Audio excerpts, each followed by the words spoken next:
அனைவருக்கும் வணக்கம். இந்த வீடியோவில் சிம்பிளாக ஒரு கோலமும் சிம்பிளாக 2 சமையல் குறிப்பும் சொல்லியிருக்கேன். மறக்காமல் வீடியோவை பாருங்கள். வீடியோவோட கடைசியில் என்ன டிப்ஸுன்னு நான் சொல்லியிருக்கேன், மறக்காமல் பாருங்கள்.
பார்த்தீங்களா, ஈஸியாக இருக்கா?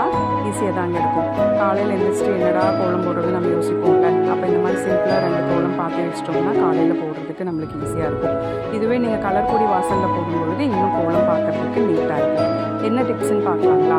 நம்ம முருங்கைக்கீரை சமைக்கும்பொழுது பார்த்திங்கன்னா கீரையெல்லாம் ஒட்டி வரும், நம்மளுக்கு உதிரியாக கிடைக்காது. அதுக்கு ஒயிட் சுகர் ஆட் பண்ணிங்கன்னா தாளிக்கும் பொழுதோ இல்லை கீரையை நம்ம உள்ளே போட்டதுக்கப்புறம் மேலே ஒயிட் சுகர் தூண்டிட்டோம் அப்படின்னா கீரை நல்லா உதிரியாக கிடைக்கும். அதே போல் பூரி நம்ம செய்யும்பொழுது மாவில் ஒயிட் சுகர் கலந்துட்டோம் அப்படின்னா பூரி ரொம்ப நேரம் புஃப்னே இருக்கும், அந்த மாதிரி சப்புன்னு போயிடாது. ட்ரை பண்ணி பாருங்கள், ரொம்ப யூஸ்ஃபுல்லாக இருக்கும். தேங்க்யூ.